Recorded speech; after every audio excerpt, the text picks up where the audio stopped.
వనపర్తి జిల్లా మదనాపూర్ మండల పరిధిలో రామన్పాడ్ గ్రామ పంచాయతీ ఆఫీస్ దగ్గర నేడు డాక్టర్ బాబాసాహెబ్ అంబేద్కర్ గారి 135వ జయంతి సందర్భంగా ఘనంగా నిర్వహించి వారి చిత్రపటానికి సర్పంచ్ ఆఫ్రిన్ బేగం అంజాద్ అలీ గారు పూలమాల వేసి చిన్ననాటి కష్టాలను దేశానికి అందించిన సేవలను ఈ సందర్భంగా కొని ఆడడం జరిగింది. ఈ కార్యక్రమంలో గ్రామ సెక్రటరీ రవికుమార్ యాదవ్, ఉప సర్పంచ్ రాధా, వార్డు మెంబర్లు, ఫీల్డ్ అసిస్టెంట్ సునత్ బేగం, ఆశా కార్యకర్తలు, చెన్నమ్మ, గ్రామ పంచాయతీ సిబ్బంది, మాజీ ప్రజాప్రతినిధులు, గ్రామస్తులు, పెద్దలు, యువకులు, మహిళలు పెద్ద ఎత్తున పాల్గొనడం జయప్రదం చేయడం జరిగింది.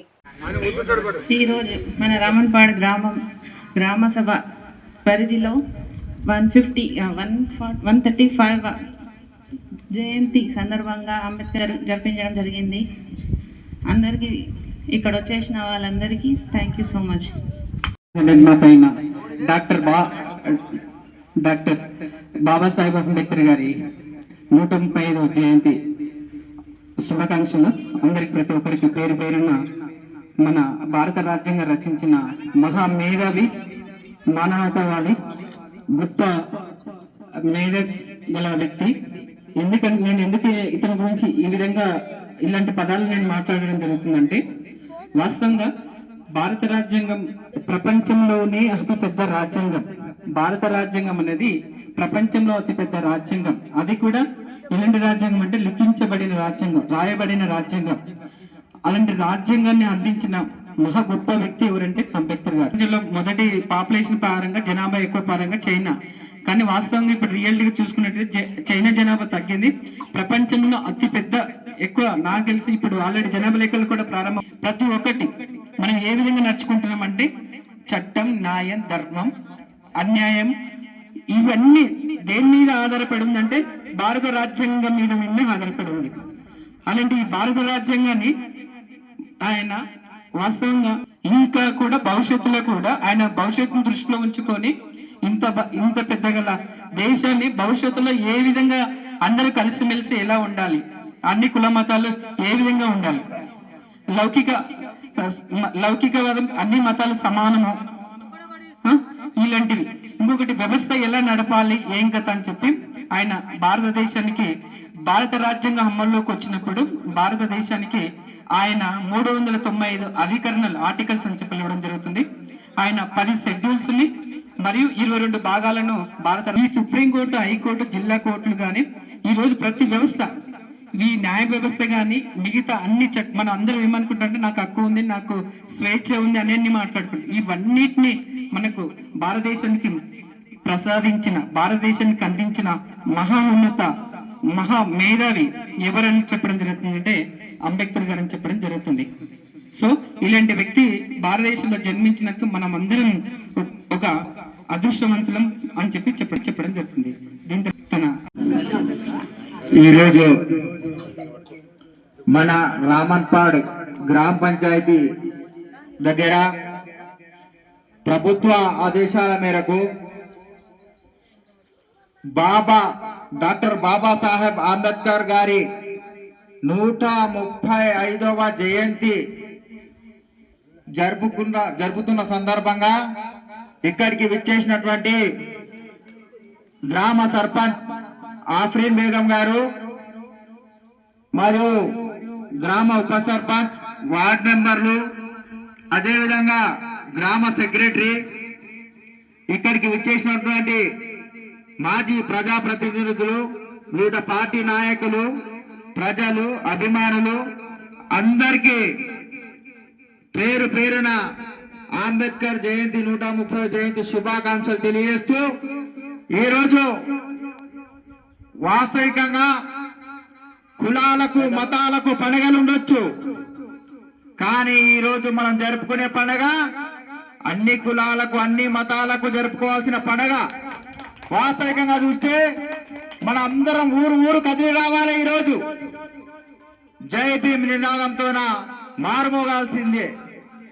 వాస్తవికంగా ఈరోజు నేను ఇక్కడ నిలబడి మాట్లాడుతున్నా అంటే ఈరోజు పార్లమెంట్ నుంచి ఒక వార్డు మెంబర్ స్థాయి వరకు రిజర్వేషన్లు ఉన్నాయంటే ఈరోజు పార్లమెంట్ లో మా ఎంపీలు కానివ్వండి, రాజ్యసభ ఎంపీలు కానివ్వండి, ఎమ్మెల్యేలు కానివ్వండి, ఎమ్మెల్సీలు కానివ్వండి, ముఖ్యమంత్రి, ప్రధానమంత్రి, రాష్ట్రపతి, అదేవిధంగా గవర్నర్లు, జెడ్పీటీసీలు, జెడ్పీ చైర్మన్లు, ఎంపీపీలు, ఎంపీటీసీలు, వార్డ్ మెంబర్లు, సర్పంచులు ఇవన్నీ హోదాలతో పాటు వివిధ రంగంలో ఉన్న ఉద్యోగస్తులు అన్ని కల్పించిన ఘనత ఎవరిది? రాజ్యాంగం ప్రకారమే నడుచుకుంటున్నాయి ఇవన్నీ. ఆ రోజు బాబా సాహెబ్ అంబేద్కర్ గారు రాసిన రాజ్యాంగం ప్రకారమే ఈ రోజు మనం మన భారతదేశంలో ఒక చట్టమై అమలు చేస్తున్నాం. ఆ చట్టాలకు లోబడి అమలు చేస్తున్నాం విషయాన్ని మనం గుర్తించుకోవాలి. వాస్తవికంగా అంబేద్కర్ గారు 1891లో మౌవా అనే గ్రామంలో మహారాష్ట్రలో జన్మించడం జరిగింది. వారి తండ్రి గారు ఒక సైనిక్ ఉద్యోగి. వాస్తవికంగా అతనికి 15వ ఏటనే పెళ్లి అయింది. ఆయన భార్య 9 సంవత్సరాల వయసు అప్పుడు, అంటే అప్పుడు కాలాలకు అనుగుణంగా అప్పుడు తల్లిదండ్రుల మాటకు చేసుకోవాల్సి వస్తుండే. కానీ వారు చదువుతున్నప్పుడు ఆయన బాల్యం గురించి వింటే చాలా బాగా అనిపిస్తుంది. ఈ రోజు మనం చిన్నదానికే మనం తట్టుకోలేం.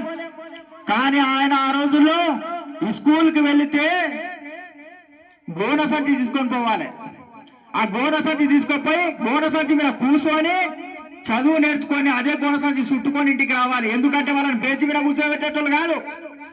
అతనికి స్కూల్లో దాహం వేస్తే ఎవరైనా సరే ఒక చెంబుతోన నీళ్లు వస్తే అతను దోషులతోన నీళ్లు తాగాలి. ఆ రోజు వాస్తవికంగా ఒక అటెండర్ రాకపోతే అతను నీళ్లు తాగకుండానే ఇంటికి రావాల్సి వస్తుండే. అతను చాలా ఇబ్బందులు పడ్డాడు. చదువు విషయంలో కానివ్వండి, ఉద్యోగాల పరంగా కానివ్వండి, ఎక్కడికి వెళ్ళినా చాలా ఇబ్బంది పడ్డాడు. ఈ ఇబ్బందులకు గురి అయ్యే అతను ఆ ఇబ్బందుల వల్లే వాస్తవికంగా ఇప్పుడు మన వార్డ్ నెంబర్ చెప్పినట్టు 36 డిగ్రీలు పూర్తి చేసి మన కొలంబో విశ్వవిద్యాలయం నుంచి కానివ్వండి, మన అదే విధంగా లండన్ నుంచి కానివ్వండి పట్టా పొంది వారు వాస్తవికంగా చాలా అనుభవంతో ఆ రోజు ఒక ముసాయిదీ కమిటీకి, రాజ్యాంగ ముసాయిదీ కమిటీకి చైర్మన్ గా వ్యవహరించారు. అతను ఒక న్యాయశాస్త్రం పూర్తి చేశాడు. న్యాయశాస్త్రం పూర్తి చేసిన తర్వాత జవహర్ లాల్ నెహ్రూ మొట్టమొదటి ప్రధాని మన భారతదేశానికి. అప్పుడు ఆయన న్యాయశాల ఒక 2 బిల్లులు పెట్టిండు పార్లమెంట్ లో. హిందూ తీసుకురావడం జరిగింది. ఆ చట్టాలు అమలు కాకపోతే దాన్ని అప్పుడే ఆయన మంత్రిత్వ శాఖకు రిజైన్ చేయడం జరిగింది అనే విషయాన్ని తెలియజేస్తున్నా. ఆయన చాలా కష్టాలు పడ్డాడు. వాస్తవికంగా మనందరం ఒక జాతరలాగా పండగలాగా చేసుకోవాల్సిన అవసరం ఎంతైనా ఉండే. ఈ రోజు మనం కావున మనందరం బాబాసాహెబ్ అంబేద్కర్ 24 గంటలు మనం పాషాబాయ్ చెప్పినట్లు కొలిచిన తక్కువనే. వాస్తవికంగా కనిపించని ఆరాధన దేవుడు లాగా ఆయన. జై భీమ్ అంటే జయప్రదం కలుగుగాక అనే విషయం. అందుకే బాబాసాహెబ్ అంబేద్కర్ ఏ చట్టాలు చేసిండో, ఏ రంగంలో ఇప్పుడు ఒక ఎస్ఐ పోస్ట్ ఉన్నా, ఒక ఎమ్మెల్యే కానివ్వండి, ఒక ఎంపీడీఓ కానివ్వండి, ఒక ఎంఆర్ఓ కానీ, ఒక సర్పంచ్ కానీ, ఒక వార్డ్ మెంబర్ కానీ, ఈ హక్కులు, ఈ చట్టాలు, చట్ట సభలు తయారు చేయడానికి కారణం రూపకర్త, శిల్పి అయినటువంటి మన డాక్టర్ బాబాసాహెబ్ అంబేద్కర్ గారు అనే విషయాన్ని మర్చిపోవద్దు. కావున మా అందరం ఆయన వాస్తవికంగా కులానికి ఒక దళితులకు ఇబ్బంది పడుతున్నారు, మా దళితులు గుళ్ళకి ప్రవేశం లేదు అనే వాదంతో ఆయన వాస్తవికంగా నేను ఒక హిందూగా పుట్టాను కానీ హిందూగా చావను, నేను బౌద్ధ మతాన్ని స్వీకరించి చనిపోతానని చెప్పి ఆయన బౌద్ధ మతాన్ని స్వీకరించడం జరిగిందనే విషయాన్ని తెలియజేస్తున్నాం. కావున మనం అందరం ఊర్లో కలిసిమెలిసి ఉండాలి. కులాలకు మతాలకు తావు ఇవ్వకూడదు. ఏదో వెనకడికి జరిగింది కానీ ఆ విధంగా కాదు. ఎవరికి కోసిన రక్తమే ఉంటది. ఇవన్నీ మనం పారదీసి అన్నదమ్ముల్లాగా కలిసిమెలిసి ప్రతి ఒక్కరం కలిసినప్పుడే మనం గ్రామాలు కానివ్వండి, మనం కానివ్వండి బాగుపడతాం, ముందరికి వెళ్తాం, మన సమాజంలో ఏదైనా చేయగలుగుతాం అనే విషయాన్ని తెలియజేస్తూ నాకు ఈ అవకాశం ఇచ్చినటువంటి మన గ్రామ పంచాయతీ సెక్రటరీ గారికి మరొకసారి ధన్యవాదాలు తెలియజేస్తూ జై భీమ్.